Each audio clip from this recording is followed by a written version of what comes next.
The relationship between Darrell Royal and Mack Brown began almost 30 years ago, and no one could have imagined at the time that it would eventually evolve into a father-son type relationship that would rejuvenate Darrell and redefine football at the University of Texas.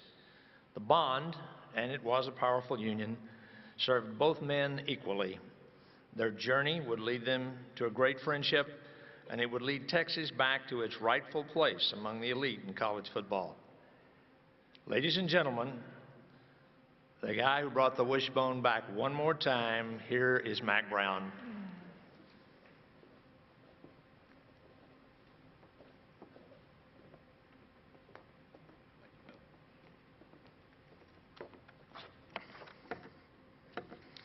I know first that Coach would think we all are a little bit over the top because we dressed up and we put on a coat and tie, and he would not like that. He'd rather be in blue jeans and tennis shoes. I know that. I know, too, that he would think it's so foolish that our staff is over here when we got TCU coming up. How dumb is that you're not working, boy?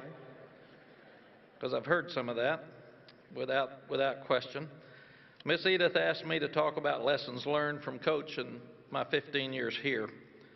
Gosh, that'd take years, not just today, but I'm going to try to put it in capsulized form here for all of us. The most amazing thing to me about Coach, which I loved, is he took very complicated things and made them seem simple. And I would be sitting around worried about things, and I'd ask him about them, and he would come back and say, no, you're at the wrong place here, let's do this. And I loved his quips. About a month ago, I said, Coach, how you doing? He said, I'm catching them faster than I can string them. I mean, it's just, where does that come from? I just don't. And it made sense to me because I love to fish. I thought, what a great day that is. So it made you feel really, really good. I met Coach back in '85. We were at Tulane. We were struggling. And Mr. Jamel, who couldn't be here today and is watching, wanted me to tell this story. And it's not about Tulane. It's not about me. It's really about Coach. We brought him in as a consultant. We just dropped basketball at Tulane. We had 45 players on scholarship, and 41 of them were on academic probation. So it wasn't good. And he and Don Canham from Michigan and Gene Corrigan, who was at Notre Dame as an athletic director, and Coach Royal and Chuck Ninus came in to evaluate our program. So they spent 3 days, and growing up in a high school coaching family in Cookeville, Tennessee, you love Coach Royal, you love Coach Bryant. You always looked up to John McKay and Bo Schembechler and Woody Hayes. I mean, those were the guys that my granddad always talked about, and Wally Butts at Georgia.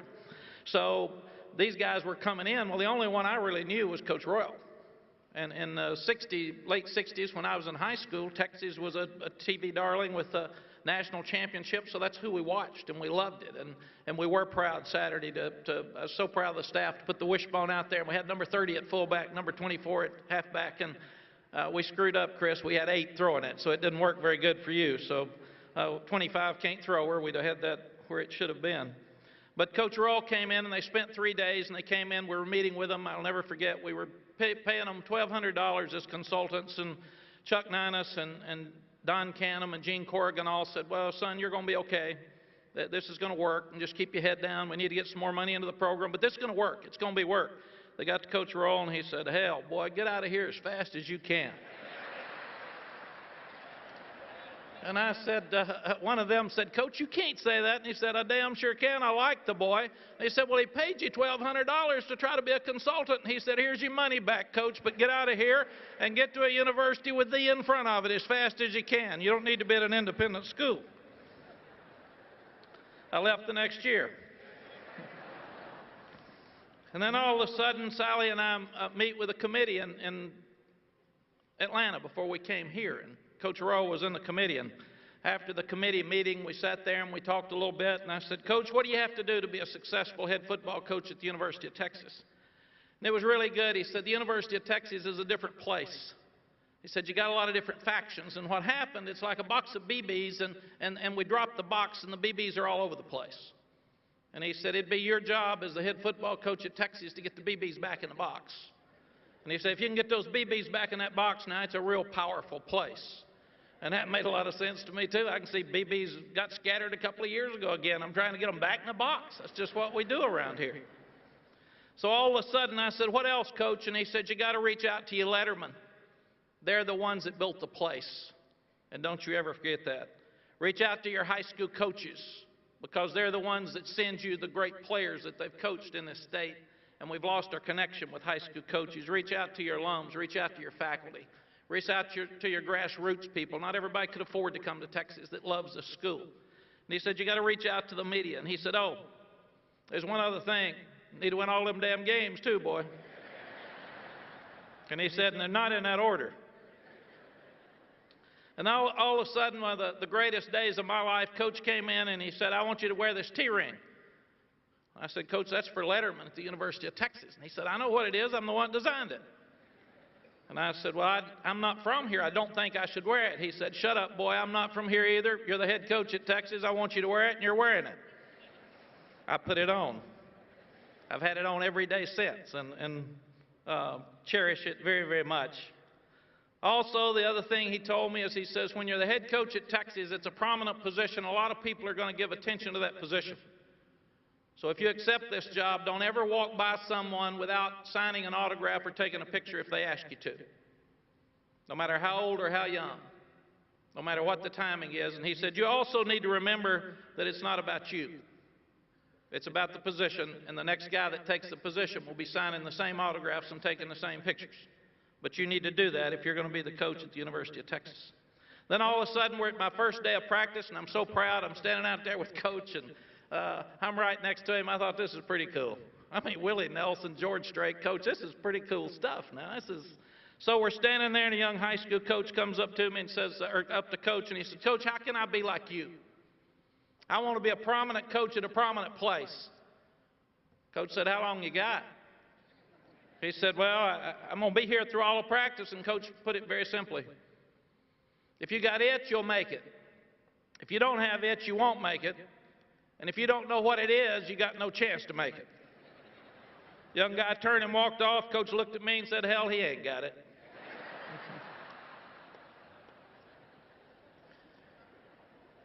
And Ben was talking about the kicking game. You did not want to get in that discussion now. We had 3 block punts against NC State and lost the game my second year here. And I was waiting on the call. I knew it was coming. And finally it came, and he said, Coach, how you doing? I said, not very good, Coach. He said, didn't punt it very well, did you? I said, no, sir. In fact, we didn't get it off. There's a problem. He said, hell, I'd have faked some of them if you're that bad punting. Said, you might have won the game. Then we lost the game very badly, and I was on the bus coming home, and I made a critical mistake, and I said I thought our team quit. So I got home that night, and Edith would know. Coach would call me late at night, and he'd said, bad day, huh? He said, I got beat once in '72, a lot worse than you did. So he said, don't think it's just you, boy. He said, it's happened around here before. You'll be fine. He said, don't get too high on those days you win, because you didn't play as good as everybody thinks you did. He said, don't get as low as you are right now on the bad days, because you're going to have some more. He said, that's just part of it. But he said, let me tell you something. Teams don't quit. Individuals quit. And he said, don't you ever say that your team quit again, because you got some guys, when you watch that video tonight, that played really, really well and played really hard. And you shouldn't have put them in that category, which was so true as we go through it. Then he always talked to me about the media. He said, after a win, you don't have to say anything because it's all good. Just brag on the players. He said after a loss, you can't say anything because it's all bad. So blame yourself because everybody else is going to anyway. Which is true. And then he said the other thing I've learned is they can't quote no comment. So he said the thing I would tell you to do more than anything else is, he said, the less you say, the less you have to take back. And that made so much sense to me as well. He also said, don't listen to everybody around you. You got too many people that think they know what they're doing and they really don't. And he says, you don't need to tell them they don't, because that hurts their feelings worse. But he said, pick 5 or 6 people out that you really trust and you really admire. And he said, reach out to them and ask them what you should do, and ask their questions. And if you've got respect for them, they'll give you the respect back. He also said that don't read the newspaper and listen to all the stuff. He said at the end, there's going to be a real positive stack over here, and there's going to be a real negative stack over here, and they're going to be about the same height. He said, really and truly, the positive ones aren't near true because you didn't do near as good as they said you did. And he said, the negative ones aren't true because you didn't do near as bad as they said you did. So just forget it and go coach. And he said, you should worry more about putting the product on the field than worry about what somebody thinks about you, because in your position, you got 25 million people that think about something you do wrong every day. And I asked him what the best thing about coaching at Texas was, coaching football, and he said 25 million people care every day about what you do. And I said, Coach, what's the worst thing about coaching at Texas? And he said 25 million people care about what you do every day. And then lastly, Sally and I have had so many wonderful things that have happened in our lives since we've come to Texas. None more important to us than having Edith and Coach in our lives. I'll never forget at the national championship game, we beat USC, and I asked Bill Little to go find Coach and Miss Edith because I wanted them out there with Sally and I, because they are the University of Texas football program. And as you would figure, Coach says, nope, not coming out there. It's your time. You enjoy this. And we got back to the dressing room, back to the bus, and Miss Edith had taken a roll of tape.